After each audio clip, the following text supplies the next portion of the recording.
আমাকে কবরের বিষয় দিয়েছেন, অথচ আমার নবী আপনার নবী রাহমাতুল লিল আলামিন নূরানী জবান মুবারকে বলেন কবর হলো কাহার জন্য জান্নাতের বাগান, আবার কাহার জন্য হলো জাহান্নামের গর্ত। এই কবর হলো কাহার জন্য জান্নাতের বাগান, আবার কাহার জন্য জাহান্নামের গর্ত। এই জন্য জাহান্নামের গর্তে যারা যাবে, ফায়ার সার্ভিস দিয়ে সেই আগুন নিবানো যাবে না রে। ও বন্ধু, আমার নবী আপনার নবী রাহমাতুল লিল আলামিন বলেন, কবর এমন একটা জায়গা, আখিরাতের প্রথম মঞ্জিলের নাম হলো কবর। এই কবর যার ভালো হয়ে যাবে, হাসরের ময়দান তার ভালো হয়ে যাবে। এই কবরে যে ধরা খেয়ে যাবে, হাসরের ময়দানেও সে ধরা খেয়ে যাবে। এই জন্য আমার নবী আপনার নবী রাহমাতুল লিল আলামিন দুনিয়া থেকে যখন নবী হিজরত করতে মেরাজ করতে গেলেন, আমার নবী আপনার নবী বলেন, আমি যখন মেরাজের মধ্যে আমার আল্লাহর দিদারে গেলাম, সুবহানাল্লাহ, নবীর নিচে কে, আরো বড় করে কন্যা নিচে কে, নবীরে নিয়ে গেছে আমার আল্লাহ ঘুমের ঘরে না, স্বপনের ঘরে না, সশরীরে। আর জোরে কোন শরীরে? শরীর মুবারকি আল্লাহর দিদারে যখন নিয়ে গেল, ওই মুহূর্তে আমার নবী আপনার নবী বলেন, আল্লাহ আমার জাহান্নামের আযাব দেখাইছে, জাহান্নামের গজব দেখাইছে, অনেকগুলা আযাব আমারে দেখাইছে। ও পৃথিবীর মানুষ, সব চাইতে যত আযাব দেখেছি আমি দেখেছি, সব চাইতে কঠিন আযাব হলো কবরের আযাব, কবরের আযাব, কবরের আযাব। হযরত উসমান তিনি যখন মসজিদে যেতেন সব সময় আনন্দিত থাকতেন, যখন জিহাদের ময়দানে যেতেন সব সময় আনন্দিত থাকতেন। কিন্তু একটা জায়গায় গেলে ওমর ওসমান রাদিয়াল্লাহু তাআলা আনহু চোখের পানি ফেলে কান্না করতেন। সাহাবীরা ডাক দিয়া বলে, ওসমান আপনি কেন কবরের কাছে আসলে কান্দেন? ওসমান যুন্নুরাইন কয়, ও নবীর সাহাবীরা শুনো, আমি কেন কান্দি জানি? আমার নবী আপনার নবী বলেছেন, কবর হলো আখিরাতের প্রথম মঞ্জিল, আর দুনিয়ার এবং আখিরাতের যত আযাব আছে সব চাইতে বড় আযাব হলো কবরের আযাব। এই কবরে যে ধরা খায়া যাবে, হাসরের ময়দান তার খবর আছে, আর কবর যার ভালো হয়ে যাবে, হাসরের ময়দান তার ভালো হয়ে যাবে। এই জন্য আমার নবী আপনার নবী রাহমাতুল লিল আলামিন বলতেছেন, এই কবর এমন একটা জায়গা, যেই জায়গার ভিতরে একটা কারণে তিনটা আযাব ধার্য করা হবে। নবীজিকে প্রশ্ন করা হয়, নবী গো, কোন কারণে তিনটা আযাব ধার্য করা হবে? কয়, এক নম্বর যারা বেনামাজি, জোরে কোন নামাজি, বেনামাজির জন্য তিনটা আযাব বরাদ্দ করা হয়েছে। বাবা নামাজ যদি ছুটটা যায়, বাড়িতে যায় নামাজটা আদায় করে নিবেন। এই আমার দৌলতপুরের আম্মা, দুনিয়ার রঙের ঘোড়া আর কত দৌড়াইবা? তুমি মনে করতেছো সুকেজের শাড়ি কাপড় গুলা বুঝি তোমার সম্পদ? না না না, তোমার আসল নায়রের বাড়ি দুনিয়ার বরযাত্রীর নাম না, তোমার আসল নায়রের পরিবেশ হবে গুরুস্থানে যাওয়ার পরে। কথা কোন ঠিক না বেঠি? এই জন্য যুবক অনুরোধ করে বলি, ও মা গো, আপনার কাপড় হলো 5টা, আমার কাপড় হলো 3টা। আপনার কাপড় কেন 5টা? দুনিয়ার কোন মৌলবীরাদি ওয়াজে কয় না। পুরুষের কাপড়ে কেন 3টা? দুনিয়ার কোন মৌলবীরাদি কয় না। এত কাপড় ছিল, আপনার কাপড়টাও সাদা, আমার কাপড়টাও সাদা। কেন কাপড়টা সাদা? এই কথা দিয়ে কেউ কয় না। 3 জায়গায় 3টা বান দেওয়া হয়, এই কথা দিয়ে কেউ কয় না। ও বন্ধুরে, কবরে নামায়া দেওয়া হয়, কবরে নামায় দেওয়ার পর সবাই যখন উঠে আসে রে বাবা, এই মুহূর্তটা অনেক কঠিন হয়ে যাবে। এই জন্য আমি আপনাদের খেদমতে বলে দিয়ে যাই, এমপি বলো, মন্ত্রী বলো, ওসি বলো, ডিসি বলো, আর সাধারণ রিকশাওয়ালা বলো, সবার ঘর কিন্তু একটাই। এই ঘরটা হলো মাটির ঘর। কথা ঘন্টে কিনা? এই দুনিয়াটা আমার জায়গা না, এই দুনিয়াটা বানাইছে কে? এ বন্ধুরে, ও যুবকের দল, আমার নবী আপনার নবী বলেছেন, এই কবর বড় সাংঘাতিক জায়গা। যখন আপনি দৌলতপুরে ঘরের মধ্যে শুয়ে থাকবেন, ঘরের দরজার মধ্যে যখন আজরাইল এসে দাঁড়ায় যাইব, যারে কোনোদিন দেখেন নাই, দেখলে কেমন লাগবো? কঠিন লাগবে রে। পা থাকবে জমিনে আর মাথা থাকবে আসমানে। আজরাইল কত বড় জানেননি? তার মাথার মধ্যে 7 সমুদ্র 13 নদীর পানি ঢাইলা দিল, পানি তৃষ্ণা মিটবে না। একটাবার আল্লাহরে কন্যা আল্লাহ আজরাইলের দরজায় আসার আগে আমরা পবিত্র রাখতো। একটাবার আল্লাহরে কন্যা আল্লাহ আজরাইল ঘরের দরজায় আসার আগে আমরা নামাজ পড়াইয়া রাখতো। একটাবার আল্লাহরে কন্যা আল্লাহ আজরাইলের ঘরের দরজায় আসে তোমার বন্ধু নবীরে আমরা সামনে রাখো, নবী দেখতে চাই কি চাই না।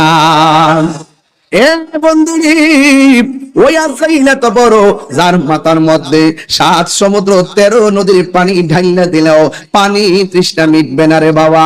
ও বাবা, এত বড় আজরাইল তোমার থাপা মারবো, 2টা মিনিট শ্বাসটা বন্ধ রাখলে কত কষ্ট হয়। পানির মধ্যে ডুব দিলে 1 মিনিটের বেশি থাকা যায় না। অথচ আজরাইল যখন তোমার শ্বাসটা টান মারবো ওটা করবেন, আর আজরাইলের বলবেন আজরাইল আর পারতেছি না। আজরাইল বলবে না হবে না, ইন্না লিল্লাহি ওয়া ইন্না ইলাইহি রাজিউন। তোমাকে রবের দরবারে ফিরে যেতে হবে। জবানটা খুলে কোন হায়াত মউতের মালিক কে? ইন্নাহু হুয়া ইউবদিউ ওয়া ইউঈদ ওয়া হুয়াল গফুরুল ওয়াদুদ যুল আরশিল মাজিদ। আল্লাহ হলো তিনি যিনি তোমার শুরুর মালিক, তোমার শেষের মালিক। আল্লাহ হলো আমার হায়াতের মালিক। কুল ইন্না সলাতি ওয়া নুসুকি ওয়া মাহইয়ায়া ওয়া মামাতি লিল্লাহি রাব্বিল আলামিন।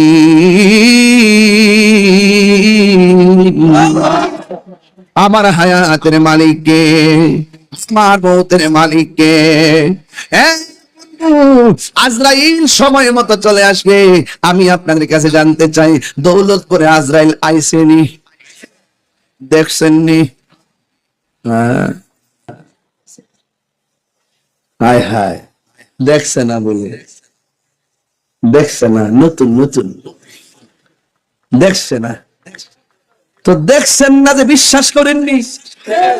এটার নাম ওই ঈমান।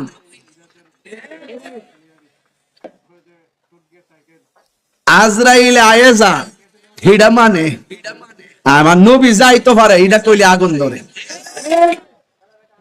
জ্বালা জ্বালা।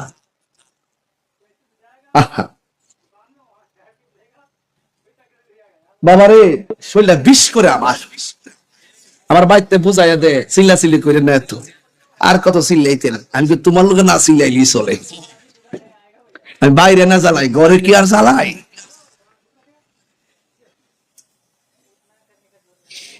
সে যে নামে আজরাইল সঠিক সময় নাকি তো 3 দিন আগে আইব।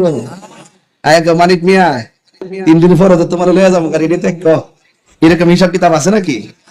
মেম্বার সাহেব আইন অসুবিধা না, 2-3 দিন পরে আইন, আমার একটা রাস্তা বাকি আছে।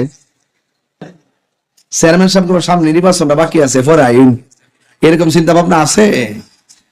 বাবা রে বাবা, সে যে নামে আজরাইল সঠিক সময় দৌলতপুর তোমার ভাঙ্গা ঘরে, নালি বিল্ডিং আইব, ভাঙ্গা ঘর আইব। একবার তুই কই আসলে লো, তুই কই আসলে? যদি থাকতে তাহলে বাচ্চাটা ভানিক ফেরে মল্ল নইলে ওই কি তাকে বরবরা থাকলে বলে ভানিক ফেরে মল্ল নইলে। আর আমি কই 100 পাহারা দিল লেখা যেহেতু ভানিক ফেরে মরবো মরবই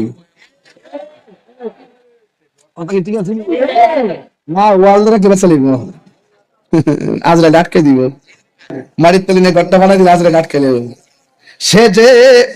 সে যে নামে আজরাইল সঠিক সময় তোমার ভাঙ্গা ঘরে হইব দাখিল। কত কাকুতি মিনতি করবা তুমি, রেহাই পাবে না। আজরাইলা শিলে কারো কফিয়ত চলবে না রে মানুষ, কফিয়ত চলবে না। মরণেরই কথা মানুষ স্মরণ করো না। আজরাইলা শিলে কারো কফিয়ত চলবে না রে মানুষ, কফিয়তে চলবে না। তোবা নামক কাজটি আছে পাতায় পাতায় লেখা আছে মানুষের আয়া, সেই পাতা জড়িয়া পড়লে, সেই পাতা জড়িয়া পড়লে মৌতের নিশানা। আজরাইল শিলে কারো কফিয়ত চলবে না রে মানুষ, কফিয়ত চলবে না। মরণেরই স্মরণ করো না।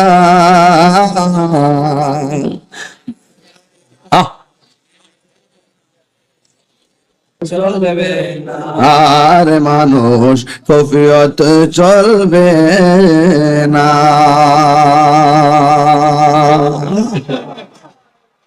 আজরাইল বড় ভয়ঙ্কর, দরজা দাইসা সিফাটা দিব। যেই নবী কবরে থাকবে ওই নবীর জন্য আমরা দেওয়ানা হতে চাই কি চাই না? সেই নবীর জন্য, সেই নবীর পক্ষে আমরা থাকতে চাই কি চাই না? নবীর জন্য জীবন দিতে চাই কি চাই না? নবী কি শুধু কবরেই থাকবো? আপনার ভাঙ্গা করে আসার ক্ষমতা আছে না নাই? একবার কয় হুজুর, কয় নবী হইল মদিনা, আমরা হইলাম বনবিরা, হিয়ান থেকে হিয়ানো কেমনে আইব? ঘুমা ঘুমা কসকিতা কসকিতা, তুই না ঘুমাইলে দেহস চকলেট খাইতেছ, সকালে উঠতে কম্বলের মাথা ঢোয়াই দিছ ভিতরে, তোলা সকালে খাইলে যাচ্ছস। তুমি স্বপ্নে দেখতেছ এই রেখে লাইলে বইয়া মুক্তাছ, সকাল উঠতে বিছনা বাসায় লাইছ। আর আমার নবীর স্বপ্ন এগুলো হইলো ওয়াহি ওয়াহি। আমার নবী জানতে চান ওয়াহি, কথা কোন ঠিক না? পারে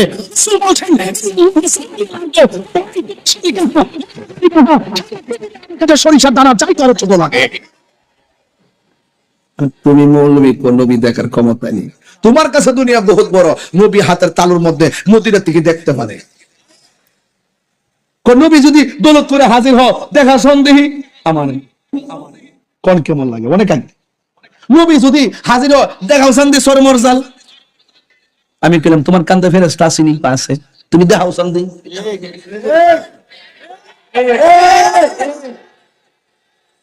পাগলা সব জায়গায় রাত দিস না পাগলা, তাইরে তো চিনিস না পাগলা। তাইরে গেলাম কাউরে ধরে না, ধরলে কিন্তু ছাড়ে না। এমন জায়গায় ধর্ম আর মই দিতে পারত না। সাবধান, তাহিরি দালালের জোরে কথা বলে না, তাহিরি দলিলের জোরে কথা বলে। অনেকে মনে করছে আরে শেষ রে বেড়াটা কিল্লে গে রে, সম্মানটা কিল্লেকে কমাইছে রে, ফরে দিনে এসে ফান্দ আগুন ধরাই দিছি, ফ্রেমের আগুন ধরাই দিছি। কথা কন্টিক না বেটে ফান্দার ধর্ম শিখাইছিলাম নি, গেছিলেন আপনারা? অনেক চেষ্টা করছে আমার লাগে না, হ্যাঁ কচু আর মুস্তাক সাহেব সরকার বহুত চেষ্টা করছে, ধান্দা জ্বালাইছে রে বাবা। হ্যাঁ মার হাবা জোরে কোনে গেলে গা, সব সুন্নিরা অনেক কষ্ট করছে। এক কথা কন ঠিক না? সব সুন্নিরা জাঙ্গা জ্বালাইছে মাত্র 1 মাস 13 দিনে। এটা কিন্তু আমার রূপের কারণে কিংবা ইয়ার কারণে না, এটা হলো নবীর মহব্বতের কারণে। কথা বলেন ঠিক না বলুন? সুন্নিদেরকে ঐক্যবদ্ধ হওয়ার দরকার আছে কিনা? কিছু তো ছুটা ফাটা থাকবে, ইত্যার সময় মতো আবার ঠিক হয়ে যাবে। পাগলা সবসময় সময় আয় না রে, সময় কিন্তু সবসময় আয় না। তবে একটা কথা কইয়া দিয়া যায়, নবী থাকলে দিনও দাম আছে, রাইতো দেশও দাম আছে, বিদেশও। নবী হাসর মানে সুপারিশ করার ক্ষমতা আসেনি? নবীরে ক্ষমতা দিছে কেডা? কবরে থাকার ক্ষমতা দিছে কেডা? স্বপ্নে নবী আয়েশা দেখা দেওয়ার ক্ষমতা দেয় কেডা? মেরাজে নিছে কেডা? ঘুমে না সরাসরি 5 ওয়াক্ত নামাজ আনছে কেডা? দিছে কেডা? তাহলে আপনার আওয়াজ করে কোন নবী আছে দাম আছে, নবী নাই দাম নাই। আলা ঈমান আল ঈমান লা মুহাব্বাত লাহু, যার অন্তরে নবীর মহব্বত নাই তার ঈমান নাই। যার ঈমান নাই সে নামাজ পড়তে পড়তে পড়তে পড়তে ফাওয়ার তলা তার কপালের মধ্যে কালা দাগ খলায়া কর বানাইনো কাজ হবে দৈন্তান কান্না। প্রাণ দয়াল রে গৃহস্থরা দলে দলে, হাঁস মুরগি কত হই পালে, সন্ধ্যা হলে ডাক দিয়া লয় ঘরে। যার যত পালিত ছিল সকল রে তো ঘরে নিল, আমি একা রইলাম অন্ধকারে প্রাণ দয়াল রে, সন্ধ্যা হইল ডাকি দিলে না মোরে, সন্ধ্যা হইল ডাক দিলে না মোরে প্রাণ দয়াল রে, সন্ধ্যা হইল ডাকি দিলে না মোরে। আল্লাহ রাইত হইলে ডরাই, রাতি পোহাইলে ডর বয়স কলি বইলা শিষ্টা কমান। আল্লাহ রাইত হইলে ডরাই, রাতি পোহাইলে ডর বয়স কলি বইলা যায়, দিনে রাইতে তোমার বান্দার কলবে যেন পায়, দিনে রাইতে তোমার বান্দার কলবে যেন পায়, আল্লাহ রাইত হইলে ডরায়, রাইতে পোগাইলে ডর বয়স কলি বইলা যায়। আল্লাহ আমি সৃষ্টি তুমি স্রষ্টা, আমার কি বা সাধ্য, যখন তখন উইরা যাইতে দৌলতপুরবাসী বাধ্য, ঠিক কিনা? আল্লাহ আমি সৃষ্টি তুমি স্রষ্টা, আমার কি বা সাধ্য, যখন তখন উইরা যাইতে এই তাহিরি বাধ্য, সব ক্ষমতার প্রতিপাদ্য হরহামে সাহাগায়, আল্লাহ রাইত হইলে ডরায়, রাইতে পোগাইলে ডর বয়স কলি বইলা যায়, আল্লাহ রাইত হইলে ডরায়, রাইতে পোগাইলে ডর বয়স কলি বইলা যায়। কবরে কেমনে একা একা পড়ে আছে আমার বাবা, কবরে কেমনে একা একা পড়ে আছে আপনার দাদা,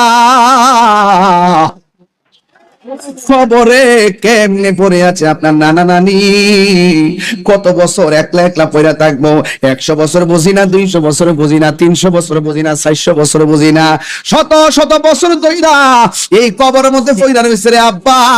আজকে ঘরে শুয়ে রইলাম, একটা কবর বাসি দেখ কবর করতেছে, কবর করিন না, দেখলাম হাড্ডি গুলা টান্না টান্না তুলতেছে, কাফনের কাপড়টা সিরা সিরা তুলতেছে, বুঝা গেল এখানে আগে একটা কবর ছিল। কিসের রূপ, কিসের চেহারা, কিসের সম্পদের বাহাদুরি, কবরে গেলে মানুষ একলা একলা জনম জনম করে থাকবে। আমার নবী আপনার নবী বলেন এই কবর থেকে মানুষ একদিন হাসরের ময়দানে একত্রিত হবে, তার গায়ের মধ্যে কোনো কাপড় থাকবে না, তার শরীরের মধ্যে কোনো কাপড় থাকবে না। ও বন্ধুরে, বন্ধুরে, ও বাবা, আয়েশা সিদ্দিকা রাদিয়াল্লাহু তাআলা আনহা বলেন ইয়া রাসূলুল্লাহ, ইয়া হাবিবাল্লাহ, মানুষ যদি হাসরের ময়দানে উলঙ্গ অবস্থায় উঠে একজন আরেকজন দেখতে ফেলাইবো, কেমন লজ্জার মাঠ লাগবে না গো নবী? আমার নবী বলে আয়েশা রে, ও আয়েশা তুমি কইতাছো একজন আরেকজন দেখতে ফেলাই? বলেন আরে না আয়েশা, কবর দিকে গাড্ডা পাকা কইরা হাসরের ময়দানে উঠানো হবে, ওই ময়দানটা আমার ময়দান থাকবে, মাথার 8 বিঘা দূরে সূর্যটা থাকবে।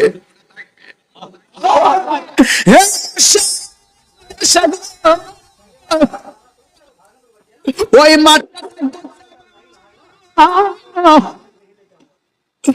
মাটির মধ্যে মানুষ অবস্থায় যাবে, মাথার 8 বিঘা উপরে সূর্যটা থাকবে, বাতের মার যেমন করে টকবক করে ঠিক এমন ভাবি, এমন ভাবি, ঠিক এমন ভাবে ওই মাথার মগজগুলা সিটটা সিটটা ডাইনে বামে পড়বে। আয়েশা রে, একটা সেকেন্ডের জন্য তাকাইবা আর কোন সময় পাবে না রে, এমন একটা ময়দান হবে। আমার নবী আপনার নবী বলেন এই ময়দানে মানুষ শুধুমাত্র নাফসি নাফসি বলে কাঁদবে, কেউ গিরা পানিতে কেউ গিরা পানিতে সাঁতার কাটবে, কেউ হাঁটু পানিতে সাঁতার কাটবে, কেউ কোমর পানিতে সাঁতার কাটবে, কেউ গলা পানিতে সাঁতার কাটবে, কেউ মাথা উড়ান্না পানিতে সাঁতার কাটবো। একদিন নয়, 2 দিন নয়, 50,000 বছর এইভাবে পানির মধ্যে দাঁড়ায় থাকবে। এবার বান্দাগুলো আল্লাহকে ডাক দিয়ে বলবে আল্লাহ আর সহ্য হয় না, কত আর জ্বালাইবা, হইলে বেহেশতে দাও, নাইলে দোজখে দাও, আর না হয় হিসাব গ্রহণ করে মিজানের পাল্লা টান দাও। আল্লাহ ডাক দিয়া বলবো ফেরেশতা, ওরা হিসাব চাইতেছে, তার বাম হাতটারে পেটের ভিতরে ঢুকাইয়া দে, ঢুকাইয়া দিয়ে পিছন দিকটা বাইর কর। এবার ওই ময়দানে যারা বিচার চাইবো, যারা আমলনামা চাইবো, বাম হাতটারে পেটের ভিতরে কলিজা বরাবর ঢুকাইয়া পিছন দিকটা বের করবে। বান্দা ডাক দিয়া বলবে, আল্লাহ কলিজাটা ছিঁড়া কেন হাতটা ঢুকাইয়া দিলা? কই তুমি না আমলনামা চাইছো? কই আল্লাহ হাত তো পিছন দিকটা আমলনামা দাও। এবার আল্লাহ বলবে, নে আমলনামা দিলাম। ও আল্লাহ, আমার চেহারা তো সামনে আর আমলনামা দিছো পিছনে, আমি তো দেখি না। আল্লাহ বলবে, ফেরেশতা এই বেঈমানে আমলনামা চায়, এবার গাটটারে ভাঙ্গা পিছন দিকটা ঘুরাইয়া দিই, এই গাটটারে ভাঙ্গা তসনত বানায়া পিছন দিকটা ঘুরাইয়া দিব। আল্লাহ বলবে, তোরে আমলনামা দিছি দেখ। এবার গাটটা পিছনে ফিরানোর পর এবার চোখ দিয়া তাকায়া দেখবি, এই আমলনামা জান্নাতের চাবি নয়, এই আমলনামা হলো জান্নাত জাহান্নামের টিকেট। হ্যাঁ বন্ধু, এমন ভাবে একের পর এক আযাব শুরু হবে হাসরের ময়দানে। কিছু কিছু নারীদেরকে গাছের মধ্যে ঝুলাইয়া মাথার চুলগুলা নিচে ঝুলাইয়া রাখবে। এবার নবী জিজ্ঞেস করবে, আল্লাহ এই সমস্ত মহিলাগুলো কারা, যাদের পা গুলা গাছের মধ্যে বাঁধা, পা গুলো মাথার চুলগুলো নিচে ঝুলাইয়া রাখছে? ওই আল্লাহর হাবিবকে আল্লাহ বলবে, না বন্ধু, এরা কারা জানেননি? যারা স্বামীর অনুমতি ছাড়া বেপরদায় রাস্তাঘাটে চলাফেরা করতো, এদেরকে এমন ভাবে শাস্তি দেওয়া করিতেছি। ও বন্ধু গো, বন্ধু গো, এবার আমার নবী আপনার নবী বলেন, এক শ্রেণীর মানুষকে আমার আল্লাহ রাব্বুল আলামিন এমন ভাবে দাঁড় করায় রাখবে, তার পেটটা হবে ঘরের মতন, তুলির মতন, একটা ইঞ্চি সামনে লড়তে পারবে না, আর পেটের ভিতরে সাপগুলা শুধু সবল মারবে। ওই বান্দার ব্যাপারে আল্লাহর হাবিব আল্লাহকে ডাক দিয়া বলবে, ও আল্লাহ, এরা কারা গো, যাদের পেটগুলা বড়, লড়তে পারে না, কান্না করে? আল্লাহ বলে, বন্ধু এরা চিনেননি, এরা হলো দুনিয়ার সুদখোরের ঘর, জায়গা পরের জমিন, ঘর বানায় আমি রই, আমি তো সে ঘরের মালিক নয়। কথা কি ঠিক আছে? পরের জায়গা, পরের জমিন, মালিক নয়, সেই ঘরখানা যার জমিদারি, আমি পাই না তাহার হুকুম জারি, সেই ঘরখানা যার জমিদারি, আমি পাই না তাহার হুকুম জারি, আমি পাই না জমিদারের দেখা, আমি পাই না জমিদারের দেখা, মনের দুঃখ কারে কই আমি, বলো পরের জায়গা, আমি তো সেই ঘরের মালিক নয়, বলো রে পরের জায়গা, আমি তো সেই ঘরের মালিক নয়, জমিদারের ইচ্ছা মতো দেই না জমি চাষ, তাই তো ফসল ফলে না আর দুঃখ 12 মাস, জমিদারের ইচ্ছা মতো দেই না জমি চাষ, তাই তো ফসল ফলে না আর দুঃখ 12 মাস, আমি খাজনা পাতি ছবি দিলাম, তবু জমিন আমার হইছে নিলাম, আমি খাজনা পাতি, তবু জমিন আমার হইছে নিলাম, আমি চলি যে তার মন জোগায়া, আমি চলি যে তার মন জোগায়া, দাখিলাই নিলে না সই, আমি তো সেই মালিক নয়, পরের জায়গা, ও আমি তো সেই ঘরের মালিক নয়, বলো রে পরের জায়গা,